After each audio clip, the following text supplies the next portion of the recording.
जय श्री कृष्णा दोस्तों, स्वागत है आपका अपने चैनल कृदा भक्ति के आज के एपिसोड में।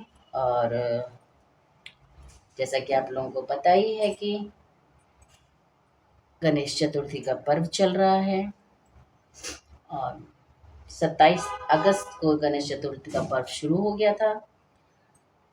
और पहले जो ये गणेश चतुर्थी है ये महाराष्ट्र का त्योहार माना जाता था, वहाँ पर ये बहुत धूमधाम से मनाया जाता था। लेकिन आजकल ये भारत के हर एक हिस्से में मनाया जाता है और मनाया जाना भी चाहिए, इसमें कोई बुराई भी नहीं है।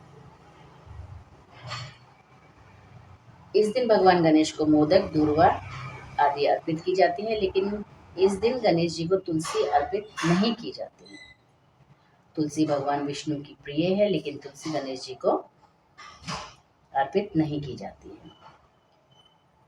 इसके पीछे का कारण कभी आपने जानने की कोशिश करी कि इसका क्या कारण है कि गणेश जी को तुलसी मैया का भोग नहीं लगाया जाता, तुलसी नहीं चढ़ाई जाती। तो आज का जो मेरा व्लॉग है इसी विषय पर आधारित है। इसके पीछे एक पुराणों में एक बहुत बड़ी कथा कही गई है। तो उस कथा को आरंभ करने से पहले आप लोगों से वही एक निवेदन कि जो भी नए हों, पहली बार इस चैनल में जुड़े हों, प्लीज़ मेरे चैनल को सब्सक्राइब कर लें। लाइक, शेयर और कमेंट करना बिल्कुल भी ना भूलें। मुझे शिकायत है आप लोग कमेंट नहीं करते हैं। आपको ब्लॉग अच्छा लगे, बुरा लगे, जो भी आपके विचार हों आप उनको ज़रूर रखिए, मुझे बहुत अच्छा लगेगा। और जो भी सुझाव हों वो भी दीजिएगा अपने। तो चलो आपको कहानी सुना दें। कथा इस प्रकार है।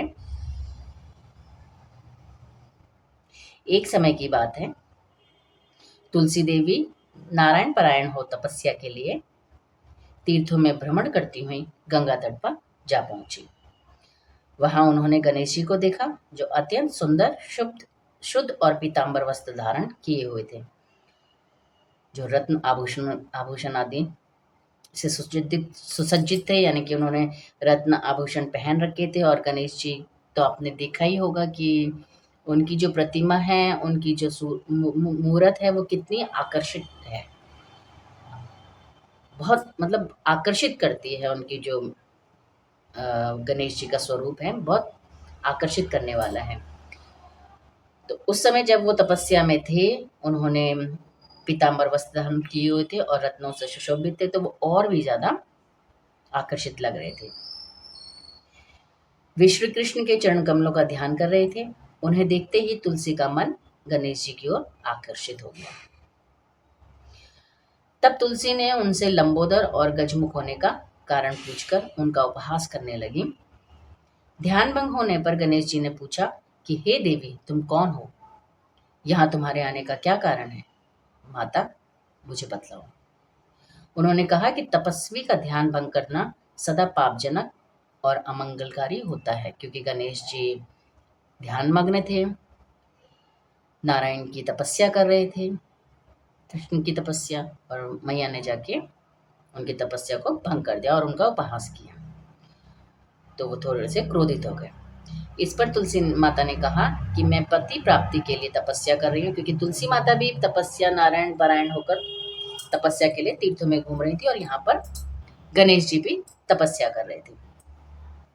तो तुलसी ने कहा कि मैं पति प्राप्ति के लिए तपस्या कर रही हूँ, अतः आप मेरे स्वामी हो जाइए।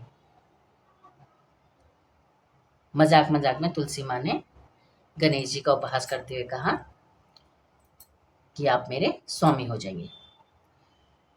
तुलसी की बात सुनकर अगाध बुद्धि संपन्न गणेश श्री हरि स्मरण करते हुए तुलसी से मधुरवाणी में बोले कि हे माता, इस विषय में मेरी बिल्कुल इच्छा नहीं है, इसलिए मेरी ओर से मन लौटा लो।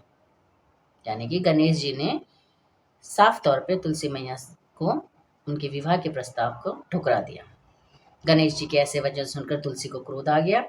तब वह साध्वी गणेश जी को श्राप देते हुए बोली कि जाओ, तुम्हारे 2 विवाह होंगे। तो जो रिद्धि सिद्धि से जो विवाह हुआ है, इसकी एक कथा ये भी है कि ये तुलसी माता के श्राप के कारण हुआ है। गणेश जी के ऐसे वचन सुनकर तुलसी को क्रोध आ तो तुलसी माता ने गणेश जी को 2 शादियों का श्राप दे दिया। गणेश जी ने भी प्रत्युत्तर तुलसी को श्राप दिया कि हे देवी, तुम निस्संदेह असुर द्वारा ग्रस्त होगी, यानी कि तुम्हारा जो विवाह है वो किसी असुर से होगा। तत्पश्चात महापुरुषों के श्राप से तुम वृक्ष हो जाओगी।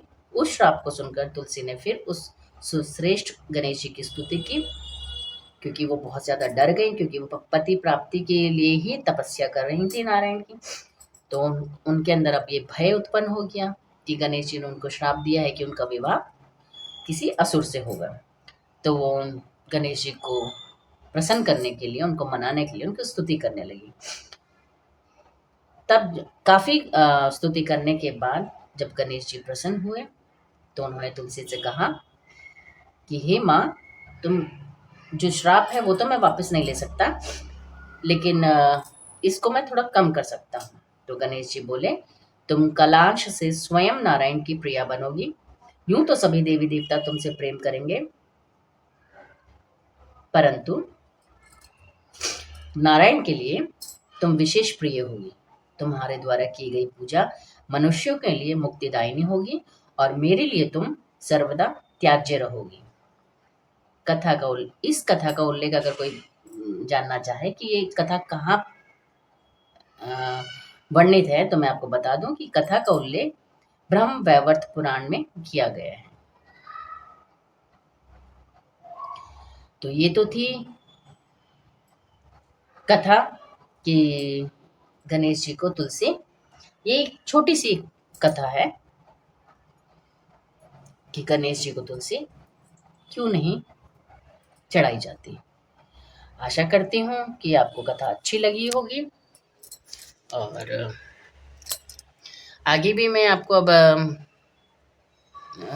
रेगुलर इसी तरीके से जानकारियाँ देती रहूँगी, लेकिन आपसे निवेदन है कि मेरे चैनल को आप ज़रूर सब्सक्राइब कर लें और अपने विचार आप रखेंगे तो मुझे उससे भी ज़्यादा खुशी होगी। इसी के साथ ही आज का जो जानकारी है मैं यहीं पर उसको विराम देती हूँ और मिलते हैं आपसे इसी तरह की और भी रोचक और मनोरंजक कथाओं के साथ, कहानी के साथ या जानकारी के साथ। तब तक के लिए जय श्री कृष्ण।